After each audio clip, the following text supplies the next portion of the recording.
Bonjour à tous, bienvenue dans ce 18e épisode de Comics Presso. Je suis content de vous retrouver pour un des derniers épisodes. Ça y est. Euh, J'espère que vous allez bien. Aujourd'hui, on va parler d'un comics assez particulier. Je vous en ai pas encore parlé, si ce n'est dans une vidéo achat. Vous le savez à peu près, je vous ai déjà expliqué comment je m'étais organisé pour ces Comics Presso. J'ai fait une liste des 24 comics qui m'ont le plus marqué cette année.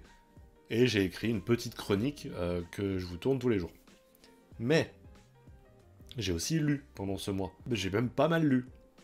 Donc forcément, il y a des petites séries qui s'immiscent dans la liste et qui en virent d'autres. Et je sais que pas mal de gens vont rager de qui est-ce que j'ai enlevé de cette liste. Parce que aujourd'hui, ça aurait dû être Justice League. Voilà, les intégrales par Jeff Jones. Mais bref, c'est pas le sujet. Aujourd'hui, on parle d'une autre série dans la veine de Jupiter's Legacy, c'est-à-dire ces séries que j'ai lues après avoir vu la série. Je parle évidemment de Umbrella Academy, de Gérard Way et Gabriel Bá. Alors, Umbrella Academy, de quoi est-ce que ça parle? Bah écoutez, le scénario se base sur un point, un événement qui s'est passé dans ce monde-là. À un moment donné, il y a une quarantaine de femmes qui ont accouché en même temps, sans avoir été enceintes avant. Et ça va intéresser un vieil homme riche qui va décider de monter la Umbrella Academy en adoptant plusieurs de ses enfants, parce que de toute manière, ces femmes-là, pour la plupart, ne les voulaient pas. Donc il va en adopter 7. 7 enfants qui vont devenir la Umbrella Academy, avec chacun leur pouvoir, évidemment.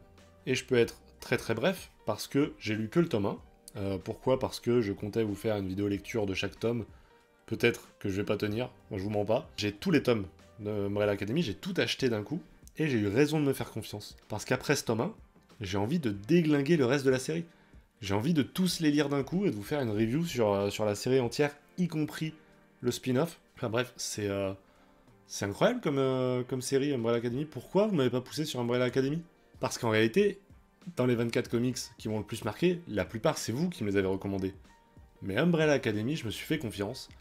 Je savais que j'aimais plutôt bien la série et que c'est un univers que je voulais lire en comics. Je vais pas mal parler de la série télé, la série de Netflix, qui a pour l'instant 2 saisons, parce que évidemment c'est la première chose que j'ai vue de cet univers-là, mais c'est quand même assez différent au final. En fait, ça arrive à reprendre le même propos,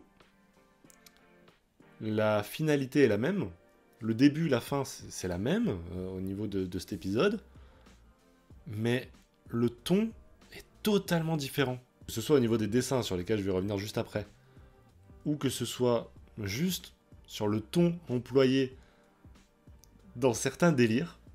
C'est-à-dire que un des premiers ennemis que va affronter la Umbrella Academy dans ce tome, c'est un Gustave Eiffel zombie, ou non extraterrestre je crois, dont la tour Eiffel est un vaisseau spatial. Voilà, je...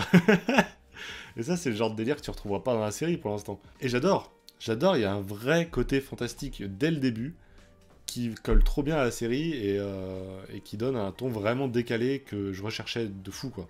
Et du coup, c'est ça qui est intéressant. J'ai pas à choisir entre la série ou le comics. Pour moi, c'est deux œuvres totalement indépendantes, totalement différentes.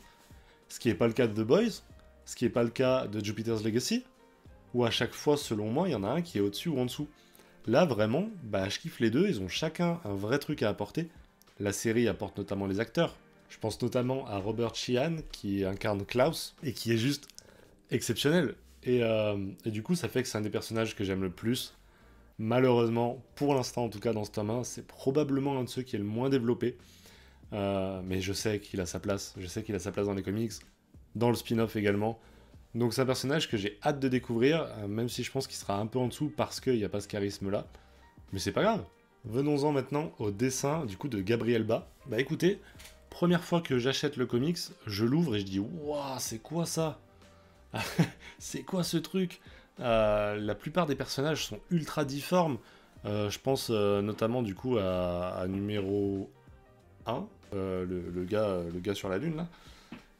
Il est, il est très très difforme, genre, encore plus que dans la série.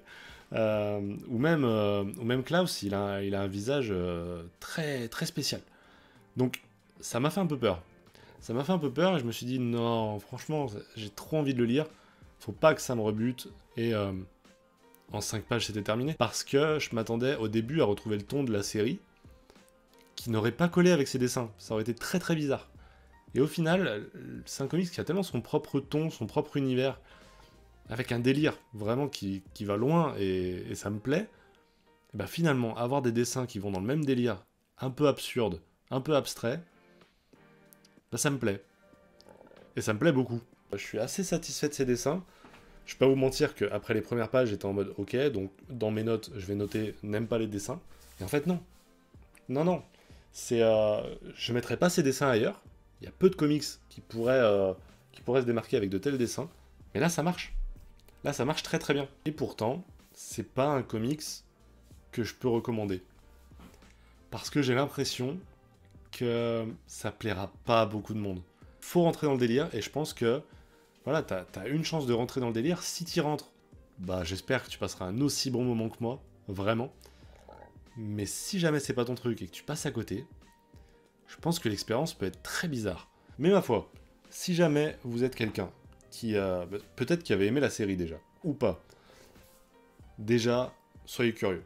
Soyez curieux, je le répète beaucoup, mais je pense que c'est la qualité principale de l'humain. Soyez curieux. Donc je l'ai été, un peu trop, puisque j'ai acheté les 4 tomes d'un coup. Heureusement que ça m'a plu. Je vais pas vous en dire beaucoup plus, parce que finalement, je vais attendre de juger la série dans sa globalité. Là, je vous juge le tome 1, que j'ai terminé il y a quelques semaines. Mais je vais vraiment me plonger dans le tome 2 assez rapidement, parce que bah, j'ai rarement eu autant de hype pour une série. J'ai rarement eu envie de lire la suite tout de suite. Moi, souvent, quand je lis un univers, après, il faut que je m'en détache un peu, que j'aille dans un autre univers, que je lise un autre comics. Là, c'est la première fois que j'ai envie de binge-reader, je sais pas comment on pourrait dire. J'espère que cette vidéo vous aura plu, une vidéo sur un comics peut-être un peu moins mis en avant, mais qui mérite sa place dans ces 24 Comics Presso, je vous l'assure, il est loin d'être le dernier de la liste. J'espère que cette vidéo vous aura plu. Nous, on se retrouve demain pour un nouvel épisode de Comics Presso. D'ici là, portez-vous bien et passez une bonne journée. Ciao les gens.